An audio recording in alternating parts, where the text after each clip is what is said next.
ഇന്ന് നമ്മൾ നോക്കാൻ പോകുന്നത് കമ്പ്യൂട്ടർ ഫണ്ടമെന്റൽസ് ആൻഡ് ഇൻഫോർമാറ്റിക്സ് എന്ന ടോപ്പിക്കിന്റെ ബേസിക്സ് ഓഫ് കമ്പ്യൂട്ടർ എന്ന പോർഷൻ ആണ്. അപ്പോൾ ആദ്യം തന്നെ കമ്പ്യൂട്ടറിന്റെ ബേസിക് കാര്യം എന്താണ് കമ്പ്യൂട്ടർ ചെയ്യുന്നത്, അല്ലെങ്കിൽ അവിടെ നടക്കുന്ന പ്രോസസ്സ് എന്താണ് എന്നൊക്കെയാണ് ഇന്ന് നോക്കാൻ പോകുന്നത്. ആദ്യം തന്നെ computer is an electronic device that receives data, process it and gives meaningful information. അതായത് കമ്പ്യൂട്ടർ ഒരു ഇലക്ട്രോണിക് ഡിവൈസ് ആണെന്ന് നമുക്ക് അറിയാവുന്നതാണ്. ആ ഇലക്ട്രോണിക് ഡിവൈസ് എന്താ ചെയ്യുന്നതെന്ന് വെച്ചാൽ റിസീവ്സ് ഡേറ്റ. അപ്പൊ കമ്പ്യൂട്ടറിൽ ഡേറ്റ റിസീവ് ചെയ്യുക എന്ന് പറഞ്ഞാൽ സ്വീകരിക്കുക.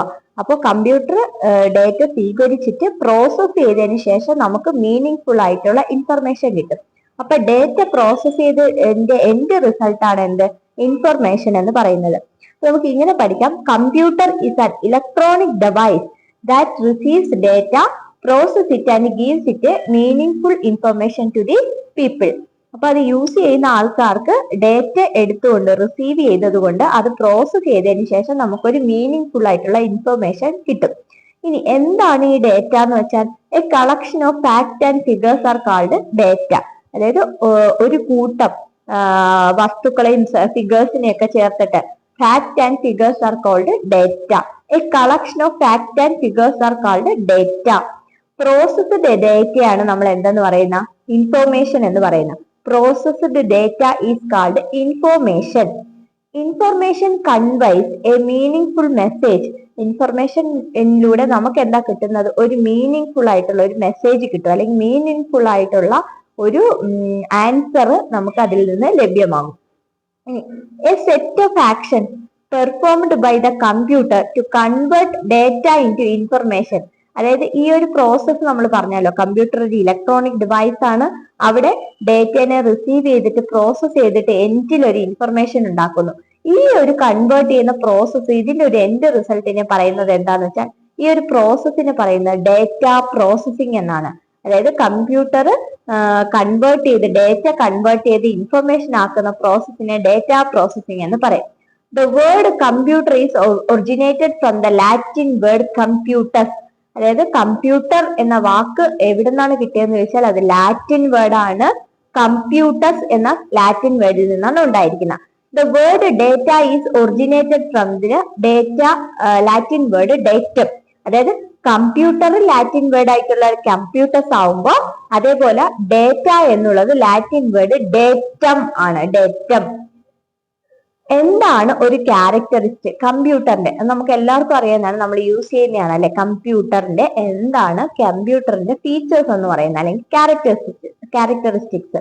ആക്യുറസി, കൃത്യനിഷ്ഠത; speed; versatility; storage capacity; automation; diligence; reliability. ഇതൊക്കെ എന്താണ് ക്യാരക്ടറിസ്റ്റിക്സ് ഓഫ് കമ്പ്യൂട്ടർ ആണ്. അപ്പോൾ താഴെ പറയുന്നതിൽ ഏതാണ് ക്യാരക്ടറിസ്റ്റിക്? ചൂസ് ഫ്രം എബോ അല്ലെങ്കിൽ ചൂസ് ഫ്രം ബിലോ എന്നൊക്കെ കാണും. അപ്പോൾ അതിൽ ക്യാരക്ടറിസ്റ്റിക്സ് ഓഫ് കമ്പ്യൂട്ടറിൽ പഠിക്കേണ്ടത് accuracy, speed, versatility, storage capacity, then automation, diligence, reliability. ഇവയൊക്കെ characteristic features of a computer ആണ്. ഇനി നമുക്ക് എത്ര കമ്പ്യൂട്ടറുകളാണ് മെയിൻ ആയിട്ട് പഠിക്കാനുള്ളത്? 5 കാറ്റഗറീസ് ഓഫ് കമ്പ്യൂട്ടർ. നമ്മൾ ടൈപ്പ് പഠിക്കുവാണ്. കമ്പ്യൂട്ടറിന് എത്ര ടൈപ്പ് ഉണ്ടെന്നാണ് ഇപ്പൊ പറയാൻ പോകുന്നത്. അപ്പൊ 5 മെയിൻ ടൈപ്പുകളാണുള്ളത്. കമ്പ്യൂട്ടർ എന്താന്ന് പറഞ്ഞു, കമ്പ്യൂട്ടറിൽ എന്താ നടക്കുന്നത് എന്ന് പറഞ്ഞു, ക്യാരക്ടറിസ്റ്റിക് ഓഫ് കമ്പ്യൂട്ടർ പറഞ്ഞു. ഇനി 5 ടൈപ്പാണ് പറയാൻ പോകുന്നത്. ഒന്നാമത്തെ ടൈപ്പാണ് super computer. Super computer. Then main frame computer. എന്താണ് main frame computer? Mini computer, micro computer, portable computer. അപ്പോ ഒന്ന് സൂപ്പർ കമ്പ്യൂട്ടർ ആണ്, പിന്നെ മെയിൻ ഫ്രെയിം കമ്പ്യൂട്ടർ ആണ്, മിനി കമ്പ്യൂട്ടർ ആണ്, മൈക്രോ കമ്പ്യൂട്ടർ ആണ്, പോർട്ടബിൾ കമ്പ്യൂട്ടർ ആണ്. അപ്പോൾ ഇത് നമുക്ക് ഒന്ന് കാണാതെ പഠിക്കണം. അതോടൊപ്പം തന്നെ ഇതിന്റെ എക്സ്പ്ലനേഷൻ അടുത്തടുത്ത ഘട്ടത്തിലായിട്ട് വരും. അപ്പൊ ആദ്യത്തെ എന്താണ്? Super computer, then main frame computer, mini computer, micro computer, portable computer.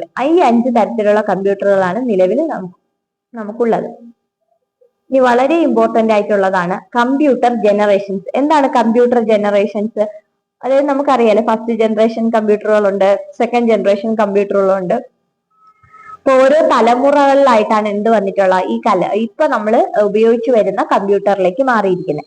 അപ്പൊ ഈ കമ്പ്യൂട്ടറുകളെ നമുക്ക് ജനറേഷനും പീരീഡും ആ സമയത്ത് അവരെങ്ങനെയായിരുന്നു യൂസ് ചെയ്തിരുന്നത്, ഈ കമ്പ്യൂട്ടർ നിർമ്മിക്കാൻ യൂസ് ചെയ്തിരുന്ന ബേസിക് ഡിവൈസ് എന്തായിരുന്നു, അതാണ് പറയാൻ പോകുന്നത്. അപ്പൊ കമ്പ്യൂട്ടർ ജനറേഷൻസിനെ പറ്റിയാണ് പറയാനുള്ളത്. ഫസ്റ്റ് ജനറേഷൻ കമ്പ്യൂട്ടർ ഏത് പീരീഡിലാണ് സ്റ്റാർട്ട് ചെയ്യുന്നത്? 1940 മുതൽ 56 വരെ, 1956 വരെ നിലനിന്നിരുന്നത് ഫസ്റ്റ് ജനറേഷൻ കമ്പ്യൂട്ടർ ആണ്. അവ ഉപയോഗിച്ചിരുന്നത് വാക്യൂം ട്യൂബുകളാണ്. അപ്പൊ വാക്യൂം ട്യൂബുകൾ ഉപയോഗിച്ചിരുന്ന 1940 മുതൽ 56 വരെ പ്രവർത്തിച്ചിരുന്ന കമ്പ്യൂട്ടറുകളെ ഫസ്റ്റ് ജനറേഷൻ കമ്പ്യൂട്ടറുകൾ എന്ന് പറയും.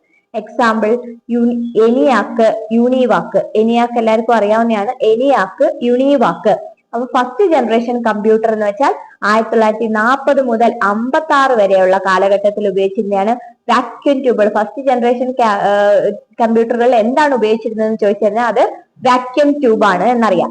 ENIAC, യൂണിവാക്ക്. ENIAC, യൂണിവാക്ക് ഏത് ടൈപ്പ് കമ്പ്യൂട്ടർ ആണെന്ന് ചോദിച്ചാൽ അത് ഫസ്റ്റ് ജനറേഷൻ കമ്പ്യൂട്ടറിന് എക്സാമ്പിൾ ആണ്. അടുത്തത് നോക്കൂ, സെക്കൻഡ് ജനറേഷൻ കമ്പ്യൂട്ടർ 1956 മുതൽ 63 വരെ നിലനിന്നിരുന്നത് സെക്കൻഡ് ജനറേഷൻ കമ്പ്യൂട്ടറുകളാണ്. എന്താണ് അവിടെ യൂസ് ചെയ്തിരുന്ന ഡിവൈസ് എന്ന് ചോദിച്ചാൽ ട്രാൻസിസ്റ്ററുകളാണ്. ആദ്യം വാക്യൂം ട്യൂബുകളായിരുന്നു, പിന്നെ ഉപയോഗിക്കുന്നത് ട്രാൻസിസ്റ്ററുകളാണ്.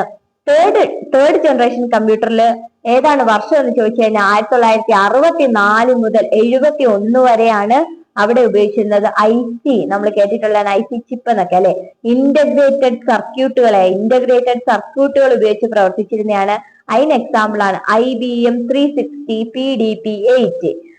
ഇനി നമ്മൾ ട്രാൻസിസ്റ്റർ ഉപയോഗിച്ചുകൊണ്ട് സെക്കൻഡ് ജനറേഷനിൽ പ്രവർത്തിച്ചിരുന്ന കമ്പ്യൂട്ടറുകളുടെ എക്സാമ്പിൾ പറഞ്ഞാൽ CDC 3600, IBM 14001, 1410. അപ്പൊ ഇത്രയും കാര്യങ്ങൾ 3 ജനറേഷനുമായിട്ട് ബന്ധപ്പെട്ട പറയാനുള്ള. അടുത്തത് ഫോർത്ത് ജനറേഷൻ കമ്പ്യൂട്ടറുകളെ പറ്റിയാണ്. ഫോർത്ത് ജനറേഷൻ കമ്പ്യൂട്ടറുകൾ നമുക്ക്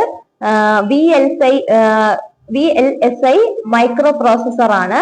അത് ഉപയോഗിച്ചിരുന്നത് നോക്കൂ, DEC 10, സ്റ്റാർ 1000. ഇതൊക്കെ എന്താണ്? Fourth generation കമ്പ്യൂട്ടറിനെയാണ്.